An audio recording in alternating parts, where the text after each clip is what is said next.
అప్పుడు all India radio station పట్టిన public telephone booth ఉండేది. నేను ఫోన్ చేశాను గుణశేఖర్ గారికి. ఏంటి సార్ ఏంటి ఇప్పుడే కదా వెళ్ళారు, ఫోన్ చేశాను. సార్ ఇక్కడ ఎన్టీఆర్ అని రామారావు గారు మనవడు హరికృష్ణ గారు అబ్బాయి, తను డ్యాన్స్ ప్రదర్శన జరుగుతుంది, అతను రాముడైతే ఎలా ఉంటుందని. అంటే అప్పుడు ఎంఎస్ రెడ్డి గారు చెప్తే ఎంఎస్ రెడ్డి గారు గుణశేఖర్ గారు చూసి ఇంకెతనే మన రాముడని ఫిక్స్ అయిపోయారు. ఓకే. ఫిక్స్ అయిపోయిన తర్వాత వర్క్షాప్ నడుస్తుండేది. ఇప్పుడు శబ్దాలయ థియేటర్లో వర్క్షాప్ ఉండేది. మొత్తం పిల్లలందరికీ బిచ్చు అరుణ బిచ్చు వాళ్ళందరూ చేసేవాళ్ళు.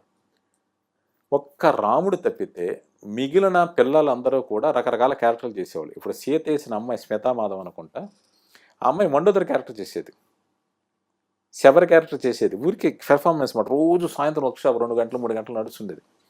వెళ్తే నేను సాయంత్రం కూడా ఆంధ్రజ్యోతి ఆఫీస్లో నా వర్క్ అయిపోయి వెళ్ళి కూర్చున్నాను వర్క్షాప్లో. ఈ పిల్లలు చేసిన పెర్ఫార్మెన్స్ చూసినవాడిని.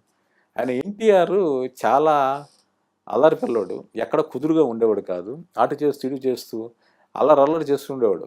కరెక్ట్గా వర్క్ షాప్లో పెర్ఫార్మెన్స్ వచ్చేటప్పుడు మాత్రం అలర్ట్ అయిపోయేవాడు. ఫస్ట్ నుంచి అంతే.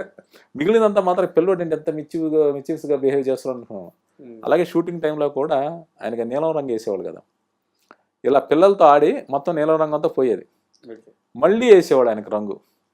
సో ఇలాగే చాలా అల్లరగా చేస్తూ మళ్ళీ పెర్ఫార్మెన్స్ వాళ్ళ దగ్గరికి వచ్చేటప్పుడు చాలా అంటే వంశపారంభంగా వస్తుంది కావచ్చు, తనకి చిన్నప్పటి నుంచి పూర్వజన్మ సుకృతం కావచ్చు, అలా చేశాడు ఆయన.